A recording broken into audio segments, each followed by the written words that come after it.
Welcome students. अब इस video में हम लोग डिस्कस करेंगे अंतर्राष्ट्रीय समय रेखा अक्षांश देशांतर के बारे में, जो कि बहुत ही कॉमन पॉइंट ऑफ व्यू है और ये चीज़ समझना बहुत ज़रूरी होता है ताकि हम लोग आगे किसी भी डायमेंशन को समझ पाएँ कि पृथ्वी पे कोई भी लोकेशन कैसे ट्रेस किया जाता है। तो सबसे पहले अगर हम इस पृथ्वी को एज्यूम करें, एक ये राउंड फिगर है जहाँ पे हम लोग अक्षांश और देशांतर को समझने की कोशिश करेंगे। तो अक्षांश होता क्या है कि एक क्षैतिजीय रेखा होता है, काल्पनिक क्षैतिजीय रेखा। लेकिन ये क्षैतिजीय रेखा हम लोग एज्यूम करते हैं कि सेंटर से अर्थ के सरफेस तक एक खास एंगल पे सिचुएटेड चारों तरफ का सर्कल ही अक्षांश कहलाएगा। यानी कि अगर हमको इसको 15 डिग्री पे अक्षांश खींचना है तो 15 डिग्री का इधर लाइन खींचेंगे और 15 डिग्री का इधर भी लाइन खींचेंगे और इसको एज्यूम करेंगे कि उस 15 डिग्री पे वो एक एक्सिस दे रहा है। फिर उससे ऊपर हट के एक और ऊपर एक्सिस देगा 30 डिग्री पे। तो इस तरह से हम लोग करते करते 90 तक पहुंचते हैं, यहाँ ये 90 तक। तो जब हम लोग 15 डिग्री पे अक्षांश खींचते हैं, 30 पे अक्षांश खींचते हैं, 45 पे अक्षांश खींचते हैं, तो इस तरह का अगर हम लोग 1 से स्टार्ट करें 0 से 90 तक, तो ये 0 से इंक्लूडिंग 0 अगर करें तो ये 91 इधर का हो जाएगा और इधर का 90 बचेगा 90। तो टोटल हो जाएगा 181 लैटिट्यूड लाइन। लैटिट्यूड लाइन कहेंगे किसको? तो एक क्षैतिजीय रेखा जो कि पृथ्वी को किसी एंगल पे डिवाइड करती है दो भाग में। और दो भाग में हम लोग नहीं कहेंगे, हालांकि दो एक ही अक्षांश को अगर देखा जाए तो वो दो भाग में बांटती है। हर अक्षांश अपना पृथ्वी को दो भाग में बांटती है। अक्षांश रेखा टोटल 181 है। और अगर डिस्टेंस की बात करें तो दो अक्षांश के बीच का डिस्टेंस जो होता है 111 किलोमीटर मेजरेबल है। अगर हम लोग अक्षांश की बात करें तो ये जो 23 डिग्री अगर हम लोग ऊपर एज्यूम करें 23.5 degree and 23.5 degree upper level and lower level, यानी कि ये साउथ में, ये नॉर्थ में, नॉर्थ का 23.5 डिग्री और साउथ का 23.5 डिग्री आपका ये कहलाएगा कर्क रेखा और ये मकर रेखा, Tropic of Cancer, Tropic of Capricorn. तो ये चीज, यही चीज लिखा हुआ है। 23.5 डिग्री पे नॉर्थ लैटिट्यूड कर्क रेखा के नाम से जाना जाएगा, 23.5 डिग्री पे साउथ लैटिट्यूड मकर रेखा के नाम से जाना जाएगा। इसके अलावा हम लोग 66.5 डिग्री को भी हम लोग लेते हैं। तो 66.5 डिग्री अगर एज्यूम करके चलें कि ये लाइन होगा, तो 66.5 डिग्री नॉर्थ में हम लोग इसको आर्कटिक वृत्त कहते हैं, आर्कटिक वृत्त कहते हैं। और अगर 66.5 डिग्री बिलो में अगर जाएं तो 66.5 डिग्री बिलो में अगर जाएं यानी साउथ में, तो इसको कहते हैं अंटार्कटिक वृत्त, अंटार्कटिक वृत्त।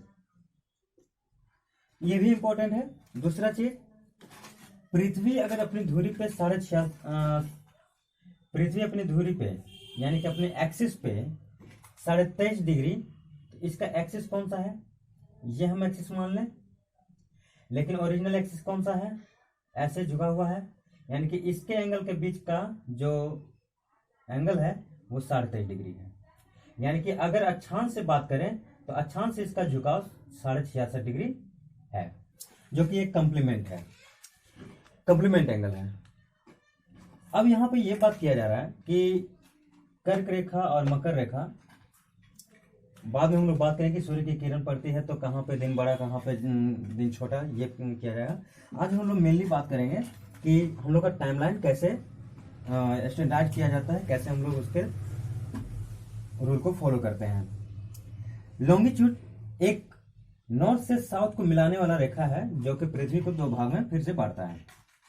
और ये जो 0 डिग्री का जो लॉन्गिट्यूड है, ये ग्रीनविच शहर से जो लंदन में है ये गुजरता है। तो इसी लाइन को हम लोग कहते हैं ग्रीनविच मेरिडियन लाइन। तो ग्रीनविच मध्याह्न रेखा के चलते ही हम लोग का टाइम कैलकुलेटेबल बनता है, कैलकुलेट किया जा सकता है। तो इसमें अगर नंबर ऑफ लॉन्गिट्यूड का बात किया जाए, नंबर ऑफ लॉन्गिट्यूड लाइन, तो 360 है। जाहिर सी बात है, ये एक पूरा सर्कल है तो हम लोग एक एक डिग्री काउंट कर रहे हैं। तो ये 90, पीछे का 90 180, फिर 90 270, फिर 90 360। तो ये 360 लॉन्गिट्यूड लाइन्स है। ये ग्रीनविच शहर से गुजर रहा है जो कि लंदन में है। इक्वेटर पे इसका जो डिस्टेंस होता है, इक्वेटर पे इसका जो डिस्टेंस होता है एक दूसरे के बीच, ठीक है, ये सब डिस्टेंस, तो ये 111.32 यानी कि 32 किलोमीटर है। 111.32 किलोमीटर। ये पोल, कोई भी पोल हो, नॉर्थ पोल या साउथ पोल, पोल से अगर इक्वेटर की तरफ जा रहे हैं तो ये डिस्टेंस बढ़ता है, और अगर अपोजिट जा रहे हैं यानी कि इक्वेटर से पोल, इक्वेटर से पोल, तो ये घटता है, ये मिनिमाइज हो जाता है, और नॉर्थ पे ये 0 हो जाता है। ये टोटल नॉर्थ पे या साउथ पे पोल पे 0 हो जाता है, ये लॉन्गिट्यूड लाइन के बीच का डिफरेंस। अब हम लोग आते हैं, ये जो ग्रीनविच टाइम है ये कैलकुलेट कैसे किया जाता है। तो हम लोग यहां देखते हैं कि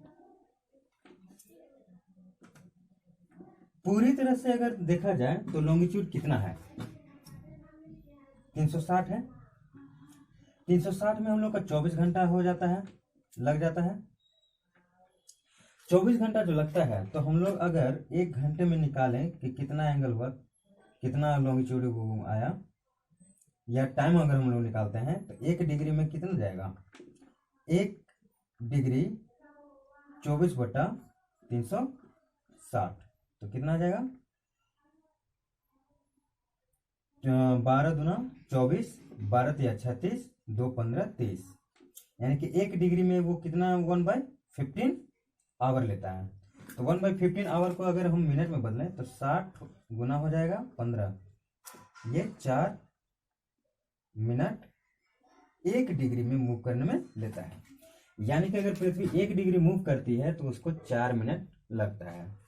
अगर हम 1 डिग्री को घुमा रहे हैं तो 4 मिनट अगर लग रहा है, तो अब हम लोग अगर 1 घंटे देखा जाए तो 1 घंटे में कितना वो डिग्री घूम पाएगा, तो हम लोग 4 मिनट में देखते हैं, तो इसको हम लोग 4 × 15 लिख सकते हैं। 4 मिनट और 4 15 60, 60 मिनट का 1 घंटा, तो 4 मिनट में 1 डिग्री है, तो ये 15 डिग्री आ जाएगा। यानी कि 1 घंटे में हम लोग का ये 15 डिग्री मूव कर रहा है। ये नहीं समझ में आया तो एक बार यहां से देखिए, अगर हम लोग 4 मिनट में 1 डिग्री मूव कर रहे हैं तो 15 चौके 60 मिनट में कितना मूव कर पाएंगे, 1 × 15, तो ये 15 डिग्री मूव कर पाएंगे। तो वही है 60 मिनट बराबर 1 घंटा, 1 घंटा में आपका 15 डिग्री मूव करेगा। अगर हम लोग टोटल हाफ सर्कल को बात करें, यानी कि हाफ अर्थ को बात करें कि यहां से यहां तक इसके जस्ट अपोजिट वाले लाइन पे जाने पे क्या होगा, जैसे हम यहां से मूव किए, ये मूव करके इसके जस्ट हाफ तक आकर के कितना समय लगेगा आने में, तो यानी कि हमारा एंगल जो आएगा 180 डिग्री है। तो 180 लाने के लिए कितना समय लगेगा, तो 15 डिग्री बराबर 1 घंटा, तो 180 बराबर 1/15 × 180, तो 15 एकम 15, 15 दूना 30, 12 घंटा में हम लोग 180 डिग्री कवर कर लेंगे। तो जाहिर सी बात है 24 घंटा में हम लोग का पूरा अर्थ रोटेट करता है, तो उसका हाफ सर्कल हम लोग का कवर करना है, तो 12 घंटा का समय लगता ही है, जो कि हम लोग का डाटा सही दे रहा है। दूसरा चीज, अगर हम लोग ये जो ग्रीनविच टाइमलाइन है, ये ग्रीनविच शहर से जो गुजर रहा है, ये जस्ट हाफ, यानी कि ये आपका इक्वेटर और ये देशांतर रेखा लॉन्गिट्यूड, ये बीच में इंटरसेक्ट जो कर रहा है वही ग्रीनविच मध्याह्न रेखा है। और ग्रीनविच मध्याह्न रेखा तो टोटल को कहते हैं, ये शहर यहाँ पे है। दूसरा चीज, इस पॉइंट से अगर हम लोग इस तरफ राइट तरफ जाते हैं, यानी कि ईस्ट तरफ, ईस्ट के तरफ अगर जा रहे हैं, तो ये टाइम प्लस में जाएगा, ये प्लस टाइम जाता है। और अगर हम लोग पीछे हट रहे हैं तो माइनस ये टाइम जाता है। जैसे अगर हम लोग अगर 60 डिग्री राइट मूव कर रहे हैं, यानी कि पूर्व मूव कर रहे हैं, तो 60 डिग्री पूर्व मूव कर रहे हैं, तो कितना समय लगेगा, अगर यहाँ अभी 12 बज रहा है या अभी हम लोग 3 बजा रहे हैं यहाँ पे, ठीक है। अगर मान लीजिए कि किसी पॉइंट पे इक्वेटर ग्रीनविच समय पे 3 बज रहा है, 3 o'clock हो रहा है, तो 3 o'clock में यानी कि 3 बजे के समय में अगर 60 डिग्री मूव कर रहा है, तो 60 डिग्री में कितना घंटा लग जाएगा, 15 डिग्री में 1 घंटा, तो 15 चौके 7 4 घंटा लगेगा। तो 4 घंटा 3 + 4 अगर होगा तो 7 कुछ मिनट हो रहा होगा या 7 एक्यूरेट बजेगा। कहाँ पे? तो 60 डिग्री वाले कंट्री में जाएगा, चाहे वो शहर हो या कंट्री हो।